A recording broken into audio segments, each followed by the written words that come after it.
Hey everyone, I'd like to make a video response to the series that Snapjelly made about the swords of Skyrim and how realistic they are. There's a few comments I'd like to add to it. He criticised the Iron Sword for having too long of a guard.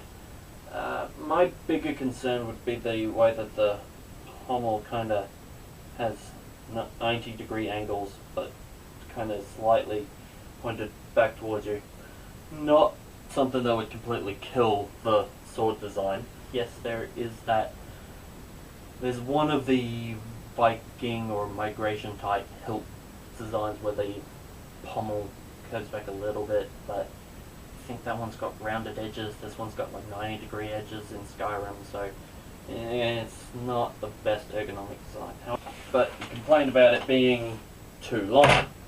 Now, this is a bastard sword. It's a one-handed arming sword length blade with a two-handed length hilt. This is what I refer to as a bastard sword. Now, yes, the Viking sword grips were more confined, which leads people to believe that they were gripped in a more hammer fist way. However, I believe Roland Wozzecker is still a proponent of using the more handshake grip with them and using cast blows. And I believe that Thrand and Elgrim over at the Thane Thrand channel also use this technique quite a bit. So Snapjelly said that having the guard down here means that it's more likely to hit the person's arm. This is a bit silly. A lot of that will come down to how you actually use the sword. If you normally use the sword in a way that allowed you to keep it like that, so you're using lots of draw cuts, like it's an Indian tulwar, and you're not rotating at the wrist, then if that's your style and you extend the grip, why would you suddenly start doing cast blows? But the other thing is, saying that that's going to dig into you, yeah, if you do it like that, but if you do a cast blow, the pommel goes offline, so like that. Yeah, even with that shaped pommel and the longer guard, not a big issue.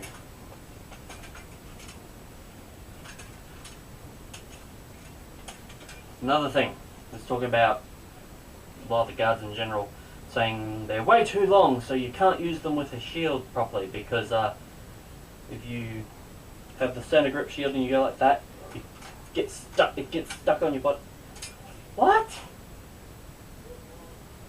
No, seriously, what? You're acting like those people in the infomercials who suddenly forget how to do everyday tasks. I mean, seriously, okay.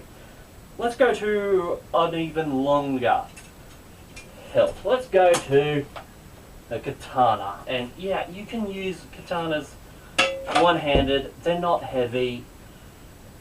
If you cannot use a katana one-handed, you're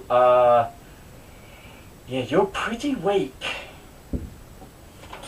But that's a side note. So yeah, I don't have a problem with them being able to wield the blade sword one-handed. If it's a katana, that's fine, and it was done historically. Miyamoto Musashi, famous example. But yeah, shield goes over and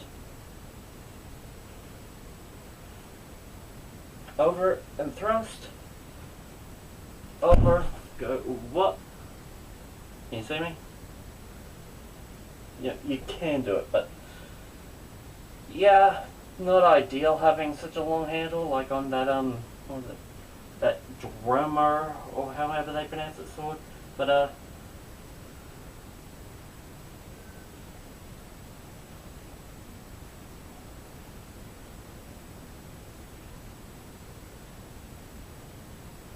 I'm using a buckler because I don't want to take up.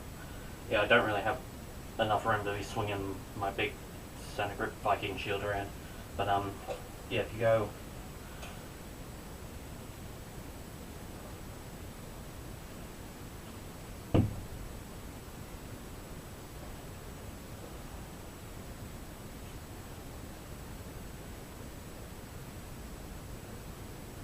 Never mind.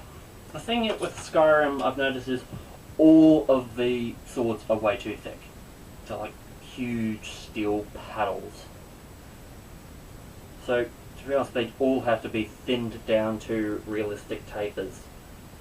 So, with the really wide blades, I would extend that out and assume that they are super thin, but very broad.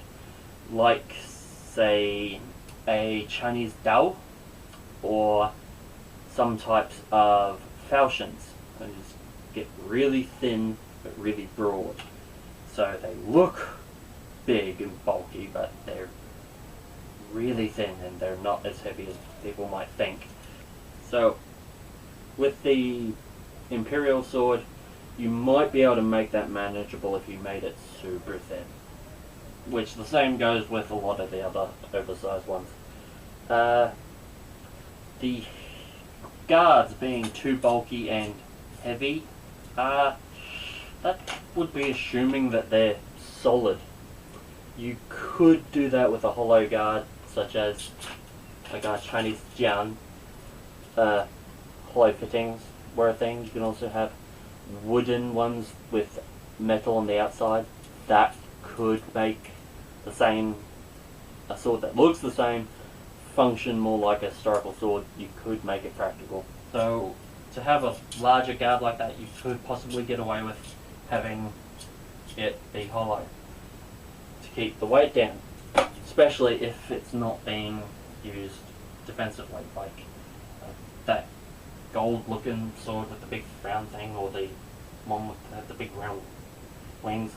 Yeah, those round things, yeah, those don't look like they're designed to be used as guards, so we'll just assume they're for a fighting style that doesn't use a guard to bind and wind.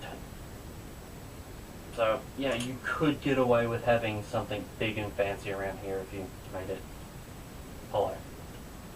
Yeah, I know this isn't as big as some of the things that they show in Skyrim, but it's the only example I had at hand. Was a bit where you were talking about how there were raised bits. You do get raised bits in old grips. Here's a Hanwei longsword. It's got raised bits. Yeah, they're covered in leather, but yeah, you do get that in swords. But you also get it on this example, an old antique kukri. However, I believe this is an antique Indian knockoff, so it would be a fake kukri from India, but you do get that kind of grip on kukris and some blades from around the world. It's not that big of a deal. Yeah. It's no big deal. Honestly, it's not. So if you were going to have all of those little metal rings, I have seen some swords that have got exposed metal rings for spaces. Don't know if that's historical or if that's just a more modern, fancy way of doing up sword hilts. But yeah, if they're not too big and they're nicely rounded, yeah, I think they could be manageable. Alright. I think that's all my comments for the first one. Oh, another thing. Hilts are, on most of the swords, quite a bit longer than a, I would say, European one-handed arming sword, or a migration era sword, or a gladius or something. That could be for gauntlets, or it could just be that they want to grip them a different way. If you're going in, let's say, a hammer fist, yeah, you've got tons of extra room. But if you're using it more like a handshake grip, that takes up more of the depending on how you hold it, you could use a longer grip. So, yeah, so if you're comparing it to a Viking sword, or a sword where it has a confined hilt, yeah, they look bigger, but yeah, it could make sense if they were to be using, say, a handshake grip, or a more angled grip, sword fighting, or if they are wearing gauntlets. Because, yeah, you might need a bit more rounding set of gauntlets around it. But, yeah, those are all my points for video 1. Alright. See you soon. I will be back.